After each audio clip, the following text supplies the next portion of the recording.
Pakistan international monetary fund के सामने मिन्नतें कर रहा था, उससे कहीं ज्यादा रकम जम्मू कश्मीर के लिए हमारी गवर्नमेंट ने मुहैया कराई। यही हमसे बेहतर रिश्ते बनाकर नहीं रखते। आज जो आपको इंटरनेशनल मॉनेटरी फंड से जो मांगना पड़ा है, उससे ज्यादा तो हम दे देते हैं। के जो डिफेंस मिनिस्टर हैं राजनाथ सिंह साहब, जो कि बड़े क्लोज हैं प्राइम मिनिस्टर मोदी के, उन्होंने एक ऑफिशियल स्टेटमेंट जारी की, जो कि पहली दफा एक पॉलिटिकल लेवल पे स्टेटमेंट जारी की। राजनाथ सिंह साहब ने कहा है कि भारत पाकिस्तान को इससे भी ज्यादा पैसा दे सकता है, यानी बेल आउट पैकेज जो है भारत की तरफ से पाकिस्तान को इससे भी ज्यादा मिल सकता है। जिस पाकिस्तानियों के अंदर बहुत जज्बा है, हम कश्मीर छीनेंगे और फलस्तीन छीनेंगे, अगर नहीं कंट्रोल होता तो छोड़ दें, इंडिया का नाम भी ना लें। जिसका नाम लेने से आपके माथे पर पसीने आते हैं, आपका खून एक बार रुक जाता है। जो बर्बाद हुआ है पाकिस्तान, तो वो उसकी उन्होंने कहा कि भैया उनकी जो नेशनल जीडीपी जो है वो रेडिकलाइजेशन के टर्म्स में मापी जानी चाहिए। यानी उन्होंने जिस तरह का कट्टरवाद वहां पर बढ़ाया, उसी का नतीजा है कि पाकिस्तान इस समय कहाँ बैठा हुआ है। सर, आप हमें $7 बिलियन छोड़िए, आप $2-3 बिलियन भेज कर तो देखें, यानी $2 से $3 बिलियन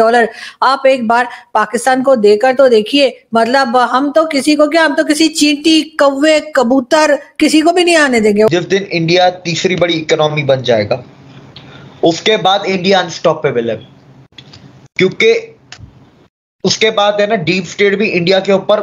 हमले करना 90% कम कर देगा। राजनाथ सिंह साहब ने कहा है कि पाकिस्तान ने जो IMF से पैसा लिया, यानी जो $7 बिलियन के लिए हम बार बार कह रहे थे, और आखिरकार जो है वो IMF ने वो देने पे हमें तैयारी कर ली और हमें जो है हामी बढ़ ली, बल्कि हमें फर्स्ट इंस्टॉलमेंट भी मिल गई है। तो उसके ऊपर राजनाथ सिंह साहब, जो कि डिफेंस मिनिस्टर है भारत के, उनका कहना है कि भारत पाकिस्तान को इससे भी ज्यादा पैसा दे सकता है, यानी बेल आउट पैकेज जो है भारत की तरफ से पाकिस्तान को इससे भी ज्यादा मिल सकता है। तो सर, देर किस बात की है, अकाउंट नंबर भेजूं क्या? लेकिन बात सारी ये है कि राजनाथ सिंह साहब का ये भी कहना है कि जी बहुत पैसा भारत के पास है, और कश्मीर में भी उन्होंने इन्वेस्टमेंट की बात की। साथ साथ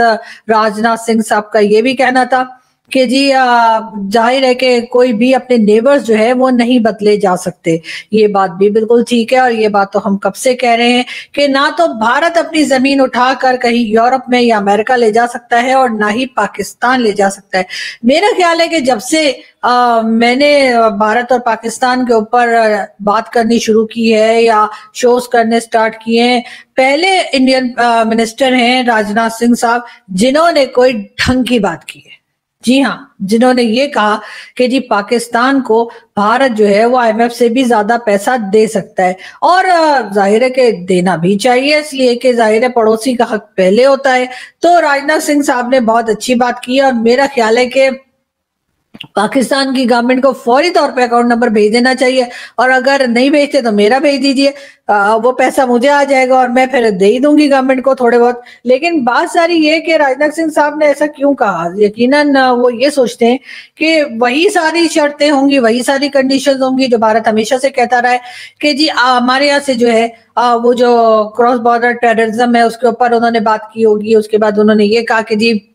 ये जो लोग आपको पता है बगैर वीजा के जाते रहते हैं कश्मीर के जरिए भारत में, उनको रोका जाए। तो सर, आप हमें $7 बिलियन छोड़िए, आप $2-3 बिलियन भेज कर तो देखें, यानी $2 से $3 बिलियन आप एक बार पाकिस्तान को देकर तो देखिए। मतलब हम तो किसी को क्या, हम तो किसी चींटी, कौवे, कबूतर किसी को भी नहीं आने देंगे। वो कबूतर से मुझे याद है, एक जमाने में आप लोगों ने कबूतर के ऊपर भी इल्जाम लगा दिया था कि जी कबूतर जो है वो भी जासूसी कर रहे हैं, हालांकि वो तो बेचारा इतना प्यारा सा परिंदा होता है, उसने क्या जासूसी करनी है। लेकिन खैर, आप एक बार, जैसे मैंने कहा कि राजनाथ सिंह साहब ने कम से कम उस डायरेक्शन में सोचा, तो जिस डायरेक्शन में मैं न जाने कब से मोदी जी को कह रही हूँ कि मोदी जी प्लीज कुछ कीजिए। आपको हम ना तो कश्मीर कश्मीर कहते सुनेंगे और ना ही खालिस्तान वालों का साथ देंगे, बल्कि हम तो पकड़ पकड़ के आपको देंगे कि ये देखिए ये खालिस्तान के लोग हैं और ये वो लोग हैं जो खालिस्तान बनाने की कोशिशें कर रहे हैं। हम तो उनके नाम, लिस्ट और क्या कुछ आपको पकड़ा देंगे। लेकिन कश्मीर कश्मीर करना भी छोड़ देंगे। उसके बाद आप जैसे मर्जी अपने कश्मीर में डेवलपमेंट करते रहिए, कुछ भी करते रहिए, और यहाँ से टेररिज्म तो छोड़िए, टेररिज्म का टी भी वहां नहीं जाएगा। लेकिन बात सारी ये کہ جو بات آپ نے کی ہے اس بات کے اوپر آپ اپنی گورنمنٹ سے کہیے کہ وہ کچھ تھوڑا بہت ایکشن بھی ہمیں ہوتا ہوا دکھائی دے. آپ نے آئی ایم ایف کی بات کی, آئی ایم ایف سے لون لے کر ہم نے آئی ایم ایف کا پھٹا بٹھا دیا ہے, اور اب ہماری جو گورنمنٹ ہے یعنی کہ شہباز شریف صاحب, ان کا کہنا یہ ہے کہ جی اس وقت جو پاکستان جس پروگرام میں گیا ہے آئی ایم ایف کے ساتھ, وہ آئی ایم ایف کا لاسٹ پروگرام ہے, یعنی اس کے بعد پاکستان آئی ایم ایف کے پاس پیسہ مانگنے نہیں جائے گا. اب اس کے 2 ریزنز ہو سکتے ہیں,